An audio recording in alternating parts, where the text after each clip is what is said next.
Hello दोस्तों, नमस्कार। Welcome to my YouTube channel. दोस्तों, आज हम डिस्कस करने वाले इन्फोसिस लिमिटेड के शेयर के बारे में। यहाँ पे एक अनाउंसमेंट हुई है और वो क्या अनाउंसमेंट हुई है, जब तक अगर आपने मेरे चैनल को सब्सक्राइब नहीं किया तो दोस्तों सब्सक्राइब कर लीजिए। आज का जो मार्केट है, चारों तरफ जितने भी मार्केट है, सेंसेक्स निफ्टी या Nifty IT, Dow Jones, Nikkei, Dow Jones futures, ये सारे मार्केट में गिरावट देखने को मिली।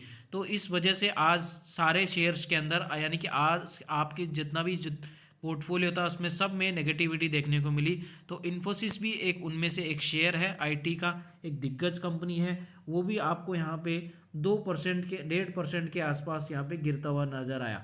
तो यहाँ पर पूरा चार्ट देख सकते हो। जैसे ही मार्केट ओपन हुआ लगभग लगभग पूरा ऊपर आने की कोशिश करता, जैसे ही नेगेटिव हो जाता पूरा यहाँ पे नेगेटिविटी देखने को मिली। आज जो ओपन हुआ है आपको 1506 के आसपास, हाई इसने भी वही बनाया। लगभग जैसे ही ओपन हुआ उतना ही उसका हाई था, उसके बाद वो उस लेवल को टच नहीं किया और लो 1483 बनाया। मार्केट कैपिटलाइजेशन आप देख सकते हो कंपनी का 6 लाख करोड़ का है। पी रेशियो 21.93 है और डिविडेंड यील्ड 3.03 है। और मैं आज सबसे बड़ी जो न्यूज़ इसके बारे में बताने वाला हूँ आपको। थोड़े दिन पहले यहाँ पे न्यूज़ आई थी कि कंपनी ने बायबैक अनाउंस किया है और वो बायबैक है वो है 18,000 करोड़ का, यानी कि बहुत बड़ा बायबैक है। उसकी आज पूरी डिटेल्स आ गई है कि कौन अप्लाई कर सकता है, कौन अप्लाई नहीं कर सकता। अगर अप्लाई कर सकता है तो उसको किस रेशियो में शेयर्स का फ़ायदा मिलेगा और कैसे इसको अप्लाई करना है, कौन इसको अप्लाई को मैनेज कर रहा है और कितने शेयर्स के कितना क्या मिलने वाला है, पूरी हम A to Z बायबैक की से रिलेटेड सारी यहाँ पे आज हम डिस्कशन करने वाले हैं। तो दोस्तों अंत तक बने रहिए वीडियो के अंदर। सबसे पहले मैं बता दूं तो कि आज की डेट के अंदर जो 1400, आज की डेट में आपको शेयर प्राइस कितनी देखने को मिल रही है, 1486 देखने को मिल रही है। और बायबैक की जो प्राइस है वो आपको देखने को मिलेगी 1800 रुपये पर शेयर। दोस्तों अभी हम आगे हैं इसकी न्यूज़ के ऊपर, और क्या न्यूज़ है, क्या शर्तें हैं, ये सारी डिटेल्स में हम डिस्कशन करने वाले हैं। सबसे पहले मैं बता दूं कि जो बायबैक है वो 18,000 करोड़ का आपको यहाँ देखने को मिल रहा है। 18,000 करोड़ का। और ओपन कब होगा, 20 नवंबर को ओपन होगा। 26 नवंबर को 5 बजे शाम को बंद हो जाएगा टेंडर। इसके जरिए कंपनी 10 करोड़ शेयर खरीदने वाली है। प्रमोटर इसमें हिस्सा नहीं लेंगे। सबसे मेन इंपॉर्टेंट चीज़ है कि प्रमोटर्स को इससे दूर रखा गया है ताकि इन्वेस्टर्स का यहाँ पे और भी फेथ बढ़ सके कंपनी के ऊपर। जो बायबैक की तारीख से हैं वो आपको मैं बता चुका हूँ, 20 नवंबर है और 26 नवंबर की इसकी क्या है लास्ट डेट रहेगी। और जो 10 करोड़ शेयर खरीद रही है यानी कि 18,000 करोड़ टोटल इन्वेस्टमेंट रहेगा कंपनी का, उसमें से आपको यहाँ देखने को मिल रहा होगा 2.4% के करीब करीब शेयर्स को क्या है बाय बैक कर रही है, यानी कि शेयर्स को रिटेलर से और छोटे इन्वेस्टर्स, उससे बड़े इन्वेस्टर्स यानी प्रमोटर्स को छोड़ के वहाँ से क्या है 2.4% के आसपास शेयर्स को फिर से कंपनी अपने अपने गिरफ्त में ले रही है यानी खरीद रही है। और उसके बेवज में आपको क्या मिल रहा है दोस्तों, आपको मिलेगा कितना, 1800 रुपये पर शेयर। ओहो, 1800 रुपये पर शेयर। आज की डेट का शेयर का प्राइस 1485। तो आपको देखने को मिल रहा होगा अगर कल मार्केट ओ प्लस माइनस जो भी होता है उससे हमको ज़्यादा फर्क नहीं पड़ रहे वाला, लेकिन अभी आज की डेट में अगर हम बात करते हैं तो आपको यहाँ से कितना देखने को मिला होगा, लगभग लगभग 300 रुपये, यानी कि 300 सवा 300 रुपये के आसपास आपको पर शेयर यहाँ आपको बेनिफिट्स मिलने वाला है। और वो 1800 करोड़ रुपए तक, 18,000 करोड़ रुपए तक का बायबैक रहेगा। 26 नवंबर को बंद हो जाएगा।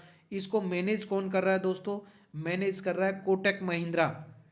महिंद्रा कोटक महिंद्रा कैपिटल लिमिटेड इसको पूरा जो बायबैक की प्रोसेस है उसको पूरी को हैंडलिंग करने वाली है। और केफिन टेक्नोलॉजीज है इसकी हेल्प में, उसकी केफिन टेक्नोलॉजी रहेगी।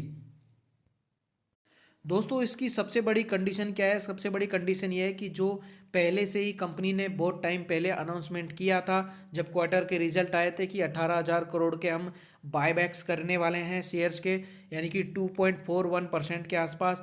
तो उसकी जो रिकॉर्ड डेट रखी गई थी 14 नवंबर, यानी कि 14 नवंबर के पास आपके जो पास शेयर थे तो वो उसको एज ए रिकॉर्ड डेट माना जाएगा, यानी कि उस दिन को वो डेट माना जाएगा कि आपके पास इतने शेयर्स थे। ऐसा नहीं कि कल खरीदे और इसको अप्लाई कर दे, नहीं नहीं, कल खरीदने से आपको कोई फ़ायदा नहीं होने वाला है। तो दोस्तों अगर सिर्फ और सिर्फ आप बायबैक के फ़ायदा उठाना चाहते हो तो कल आप शेयर्स ना खरीदें, ना परसों खरीदें।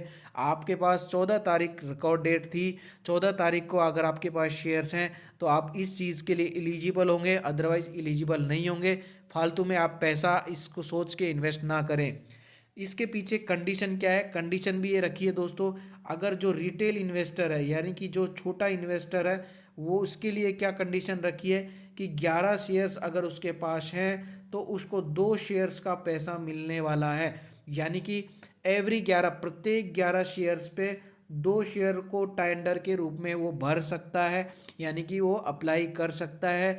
यानी कि अगर आज की डेट में अगर मानते हैं तो 2 शेयर्स पे उनको, एक शेयर पे अगर 315 रुपये मिल रहा है तो 2 शेयर पे उसको 730 रुपीज़ मिल जाएगा। यानी कि वो 2 शेयर्स बेच देगा और उसका 750 रुपये के आसपास वो प्रॉफिट कमा सकता है।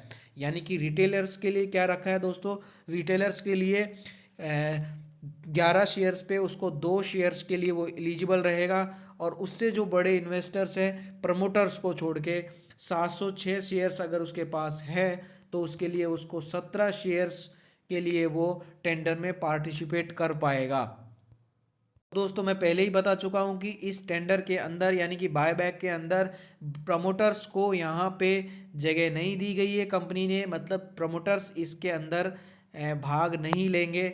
शेयरधारकों, कमज़ोर शेयरधारकों को अधिक लाभ, यानी कि जो रिटेलर्स हैं उनको यहाँ पे अधिक लाभ मिलने वाला है। आप बोल सकते हो कि पर शेयर्स 11 शेयर्स में अगर 2 शेयर लगते हैं तो उनको 20% के आसपास रिटर्न मिल सकता है। 14 तारीख की कंडीशंस को भी फुलफिल करना पड़ेगा।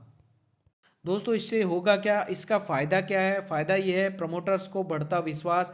बायबैक के बाद बाजार में शेयरों की कुल संख्या क्या हो जाती है, कम हो जाती है। मान लो आज मार्केट के अंदर एक मोटा मोटा एग्जांपल लेते हैं, 100 शेयर्स इन्फोसिस के फ्लोट हो रखे हैं तो उसमें कुछ शेयर्स क्या है प्रमोटर्स के पास चले जाएंगे, यानी कि मार्केट्स में अवेलेबल नहीं रहेंगे, लेकिन प्रमोटर्स के पास संख्या वही रहती है। इससे क्या होगा, हिस्सेदारी बढ़ जाती है, जिन कंपनी में उनकी हिस्सेदारी क्या हो और भी बढ़ जाती है। भविष्य में ग्रोथ पर भरोसा, हिस्सेदारी बढ़ने का मतलब है कि प्रमोटर कंपनी के भविष्य की ग्रोथ और वैल्यूएशन को लेकर विश्वास है, बाजार में सकारात्मक है, पॉजिटिव है, इसलिए उनको यहाँ पे इस प्रमोटर्स जो बायबैक होता है उसको एक अच्छा पॉजिटिव माना जाता है किसी भी कंपनी के लिए। इससे पहले भी कंपनी ने बायबैक अनाउंस किया था। शेयर बायबैक की घोषणा की तारीख तक प्रमोटर्स साझेदारी नहीं लेंगे, मतलब इन्फोसिस का पहला बायबैक नहीं है, ये कोई पहला बायबैक नहीं है। 2017 के अंदर भी 13,000 करोड़ का बायबैक आया था, 2019 में भी 8,000 करोड़ का बायबैक आया, फिर आखिर में 22-23 के अंदर भी बायबैक आया था। यानी कि बायबैक ऐसा नहीं है कि इन्फोसिस पहली बार लेके आ रहा है, काफ़ी बार लेके आ चुका है, लेकिन इस बार की जो साइज़ है 18,000 करोड़, वो सबसे ज़्यादा साइज इन्होंने रखी है। इसके बाद शेयरों का क्या हाल है, आज आप देख सकते हो 18 नवंबर को यहाँ पे 1485 रुपये के आसपास पिछले 6 महीने से 4% की गिरावट है। यानी कि मैं बोल सकता हूँ अगर रिटेल एंड इन्वेस्टर्स अगर इसमें हिस्सा लेता है तो उसको कोई बुराई नहीं है। उसको 11 शेयर्स के बदले अगर वो अप्लाई करेगा, उसके पास 11 शेयर्स हैं तो उसके पास घट के कितने हो जाएंगे दोस्तों, 9 शेयर्स हो जाएंगे, 2 कम हो जाएंगे और 2 का उनको पैसा मिल जाएगा। लगभग वो आज की डेट में 2 शेयर्स के अगर खरीदे होंगे तो मतलब 2800 रुपये उसका लगे होगा। अगर मतलब 14 तारीख अगर मोटा मोटा लेके चलते हैं तो उसमें प्लस में उसको 750 रुपये के आसपास आज की डेट के अकॉर्डिंग मिल सकते हैं। तो दोस्तों अगर आप एलिजिबल हो तो मेरे ख्याल से बायबैक में आप हिस्सा लीजिए। जितना आपका रेशियो है, यानी कि आप रिटेलर्स हैं तो 11 के हिसाब से आपको 2 मिलेगा, 22 है तो आपको 4 का लाभ मिल सकता है, 4 में टेंडर पार्टिसिपेट कर सकते हो। तो अब आज हमने पूरी ABCD जानी कि टेंडर कब ओपन होने वाला है, 20 से लेके 26 तक ओपन होगा और कौन इसमें भाग ले सकता है, यानी कि जिसके पास 14 तारीख को जो शेयर्स होंगे वो भाग ले सकता है और रिटेलर्स के पास 11 शेयर्स के पास 2 वो टेंडर में अप्लाई कर सकता है। और रिटेलर्स से बड़े प्रमोटर्स को छोड़ के अगर 706 अगर शेयर्स हैं तो उसको 17 शेयर्स का उसको 17 में वो पार्टिसिपेट कर सकता है। मतलब कुल मिला के बात यह, और पर शेयर्स की जो उन्होंने वैल्यू रखी है 1800 रुपये रखी है। पूरा जो बायबैक होगा वो 18,000 करोड़ का होगा। तो दोस्तों अगर वीडियो अच्छी लगे तो लाइक करना और चैनल को सब्सक्राइब करना। धन्यवाद।